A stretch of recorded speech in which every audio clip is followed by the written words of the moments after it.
everyone, welcome back to my YouTube channel. My name's Meredith Phillips. I'm a writer, reader, and bunny mama, and today we're going to be talking about time management, everyone's favorite topic when it comes to writing. So I always see people asking, where do I find time to write? I can't find time to write. My schedule's too busy. I don't know when I'm supposed to do my writing stuff. And so I have some ideas for you, some suggestions, some tips, some things to try to help you figure out where writing time can best fit into your daily schedule, or if not daily, at least weekly schedule. It is definitely a challenge at times to find the time to sit down and get some meaningful work done on your writing projects, but it is possible. And I have a few things that you can try that will hopefully help you in this area. So the first step that I would suggest is to figure out how you are currently using your time. And the best way to do this is also super convicting and a little uncomfortable, but I would highly suggest doing it. And the method that I tried this last week was to track my time every single day for a full week. I created a little time sheet. It looks like this. Ta-da! Just has the times down the side starting at 6 a.m. and going to midnight, which I would never stay up until midnight on a regular day, but that's what's on those sheets. And I just wrote down what I was doing during the different parts of the day. If you want those sheets, I did go ahead and put them up on a new page on my website. It's just a freebies section. This is just a single sheet PDF download. I have them up there in the letter size as well as the A4 size because I know those are kind of the standard sizes for people. So if you want to go ahead and do this for yourself, I would highly suggest it, and you can use those sheets if they are helpful to you. If you want to just use your phone to make notes to yourself or just grab a scrap of paper or a notebook, you can certainly do that as well. But what I would suggest doing is tracking your time for an entire week if possible. It can be a little challenging to keep up with that kind of a thing for a full week, but the longer you can track your time and how you're using your time, the more data you're going to have and the better you're going to be able to analyze where you're wasting time or procrastinating or not doing something super productive, and where you're actually busy doing real life things. If you can't manage to do this for an entire week, I would absolutely, at the very minimum, I would recommend trying to do a full weekday or a full day where you're working or in school, and then a weekend day or a day that you're off work or not doing school stuff. That will give you a sort of a brief picture of what those two types of days during a typical week will look like for you. The important thing to keep in mind when you're doing this is to be honest. When you're tracking your time, you don't want to try to live like this ideal week in your life, okay? Just live your life how you normally would. If you would normally sit in front of the TV for 5 hours in the evening, write that down. Don't pretend like you don't do that, okay? Just live your life like you normally would. Write down your times, how much time you're spending doing different things, when one activity starts and ends and the next one begins, and chart it for yourself. The more honest and accurate you are when you're doing this, the better. I would try to be fairly detailed, but don't kill yourself trying to make it like at 6:43 I drank my next sip of coffee. It doesn't need to be quite that detailed, but try to give an accurate representation of how you're spending your time. Another thing you might want to consider adding into this and sort of noting on the side or somewhere else is how alert you feel at different times in the day. So if you're feeling really tired around 4:30 in the afternoon, put a little sad face or a little Z's or something for sleepiness. Or if you're feeling super alert around 11 in the morning, you could do just a little smiley face, do some sort of little code for yourself. I didn't think to track that until I was sort of looking over my results, but I think that would have been really helpful to have in addition to the time stuff, because later when we're trying to figure out where writing will fit into your schedule best, it is helpful to know when you're more alert and not so alert, because obviously writing is a mentally taxing effort, and if you're trying to fit it into a time of the day when you're not super awake most of the time, that's not going to work very well. Once you've spent a week or 2 or 3 days at least trying to track your time, you're going to have to go back and then tally how much time you're spending doing different things. Now, I did this in an Excel sheet. If you hate Excel or you don't really know how to use Excel, you could just jot down I spent this much time on this day eating breakfast. I spent this much time on this day at my job or at school, and sort of tally up how much time you're spending doing different things. When I was doing this, I did sort of generalize a little bit in certain categories. So for example, I didn't really care exactly how much time I spent journaling in the morning and how much time I spent taking a shower and getting dressed in the morning. Like, I just categorized that as my morning routine, right? Like, I didn't really care that much about that, getting that specific. Same thing with when I was doing activities that I felt were chill time or relax time. I didn't care if I was spending an hour reading and an hour playing video games and an hour watching YouTube or Twitch streams. I just put that as like relax time, chill time. If you want to be really specific and see, okay, well, how much time am I spending watching TV or Netflix stuff, or how much time am I spending on YouTube watching YouTube videos, like, you could certainly break that down for yourself. To me though, that was all just relaxed, chill time. So I just put it into that kind of a category. I also found it helpful, especially with that relaxed time, because obviously that's the time that could be maybe used in a different way. But I found it helpful to break down the amount of time I was spending relaxing on weekend days versus weekdays. Because obviously I have a lot more time on a weekend when I don't have to go to work to chill out and do nothing, versus weekdays where most of my day is taken up with work activities. So you might also want to break it down in terms of weekend versus weekday. Once you have all this data compiled, I'll show you a brief screenshot of what mine looked like in the Excel sheet. You can go in and start to sort of analyze where you're spending your time. Certain things in your day are not going to be changeable. If you have a class schedule or a work schedule, like, obviously you can't really change that for the most part. Meal times, I'm not going to skimp on my lunch time. I need to take lunch. I need to have dinner, you know. So certain things during your day are not going to be changeable. You can sort of block off those times and then just ignore them because you're not going to be able to change it, or you really shouldn't or can't change it. Then we have to look at the part where you're seeing how much time you've spent doing non-productive things, such as gaming, watching TV, watching YouTube, whatever else you do during your day that is not super productive and is just relax,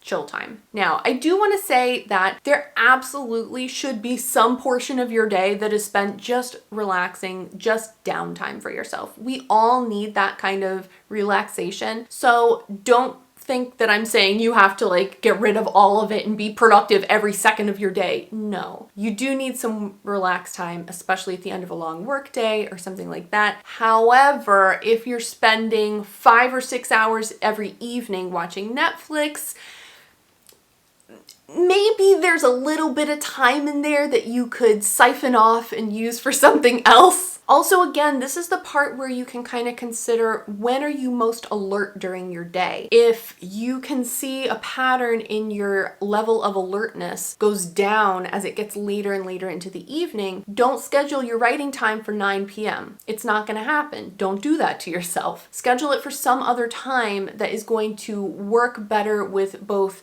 the unmovable parts of your day, your work day or whatever, with the parts of your day where you're still alert enough to do that kind of intense writing work. Consider also the time you spend relaxing on the weekends versus weekdays. I was actually really surprised and a little horrified. I thought I was like fairly productive over the weekends. Like, you know, I definitely spent some time hanging out, doing whatever, but I thought I worked more than I actually do.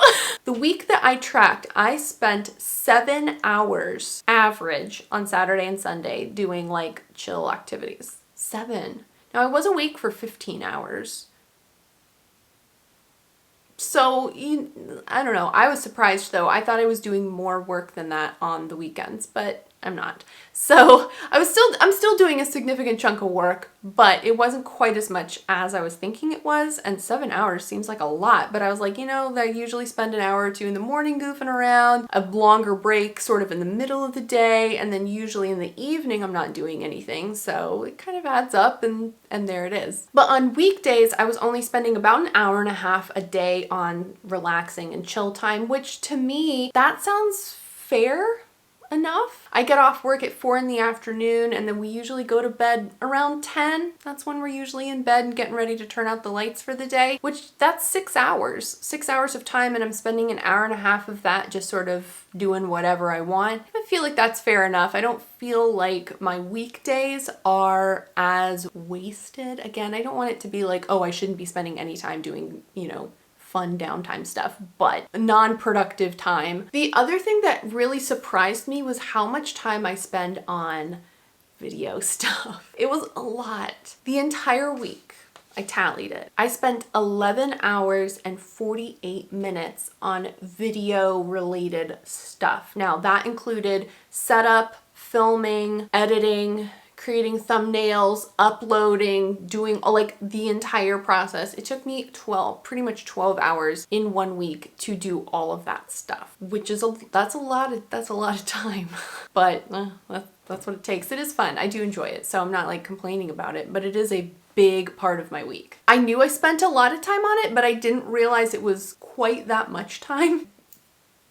I don't know quite what to do with that, but there it is. So when you're trying to figure out where writing will best fit into your schedule, look at those sort of time waster activities and consider where you might be able to trim those down. Look for blocks of time where you're going to still be fairly alert. The other thing you can think of is when you want to do your writing time, do you want to do it all in one chunk, or do you want to sort of spread it out throughout the day? You might be able to do a half hour before work or school, and then another half hour before dinner, and maybe another half hour before you go to bed. It just sort of depends on your schedule and what you're going to be able to handle. So don't feel like you need to find a whole hour of time or 2 hours of time, depending on how much you want to do every day. You don't have to find that all in one giant chunk during your day. It can be spread out if you have that kind of flexibility. As you're looking over your time, think about when it's realistic for you to squeeze in writing time. Your weekdays might be absolutely wall-to-wall packed. I think especially if you're a parent, if you've got your kids coming home from school and you got to help them with homework, and then you have to do dinner time, and then you're getting the bedtime routine going and putting everyone to bed.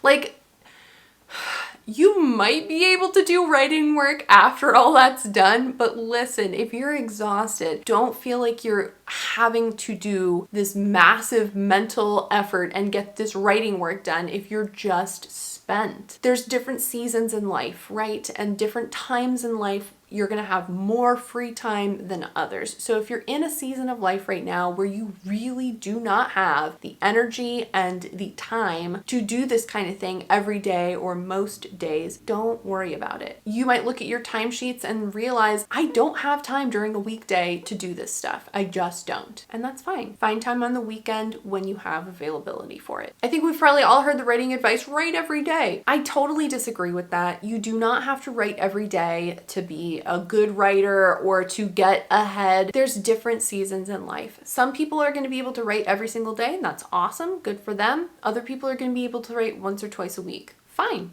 Do your writing work at that point. This is one of those situations where you have to keep your eyes on your own paper. Don't look at someone else and see how productive they're being and be jealous or feel like you're behind or feel like you're not doing enough. Do what you can do and be done. To me, finding time for writing work is very similar to budgeting and money saving. There's some people who are going to be able to save up and go on big international trips every single year for their big vacation. There's some people who are never going to be able to save up for that kind of thing, or it's going to take them a really long time. When my husband and I first got married, one of the big things we wanted to save up for was a trip. We weren't quite sure when we first started saving where we wanted to go, but we wanted to go somewhere awesome and somewhere exciting that we hadn't been before. And so we started saving. And when we first got married, we weren't living like paycheck to paycheck. It wasn't quite that tight, but it was still pretty tight. We were not making a lot of money, and we had to be really careful with what we spent on groceries. We almost never ate out. Like,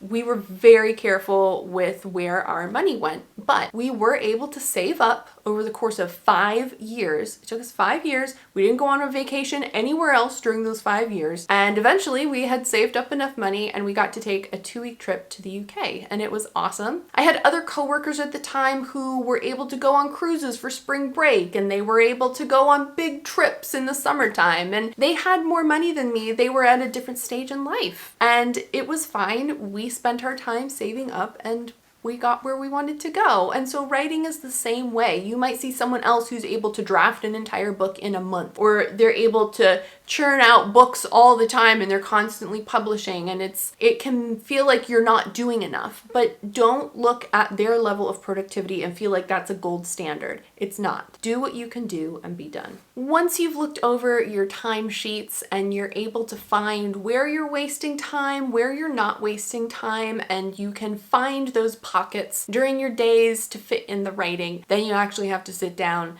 and do it in those time blocks. You can set an alarm on your phone. You can tell family and friends that that's your writing time. You can post on social media. I'll be real honest, having a YouTube channel, posting on Instagram is a good way to keep yourself accountable. If you don't do any work, then you won't have any content to post.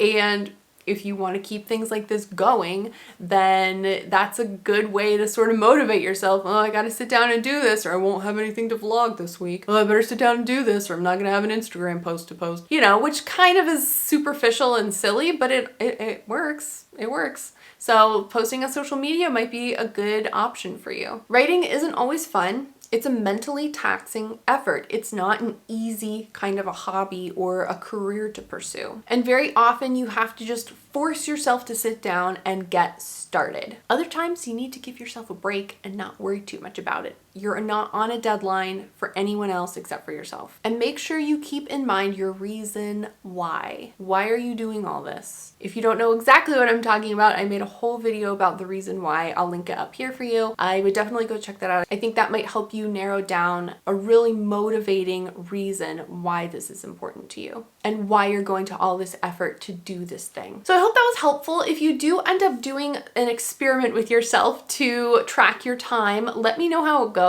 I'd love to know. It can be very convicting. I will say, it's not always fun to see, oh my gosh, like what am I doing with my life right now? You know, because you can see all this time that you're wasting, or you're taking too long to do things that really don't need to take that long. It can be a little convicting, so definitely be ready for that. But I do think it's a great thing to do to see exactly how you're spending your time. You can't know how to fix things if you don't know where your time is going to begin with. Right? So if you liked this video, give it a thumbs up. And if you'd like to see more content from me, I post videos on Tuesdays and Fridays. So go ahead and click the subscribe button and those will pop up in your subscription box. You can follow me over on Instagram at Meredith Phillips Writes, and you can head over to my website, meredithphillips.com, to sign up for my quarterly newsletter. Thank you so much for watching, and I will see you next time.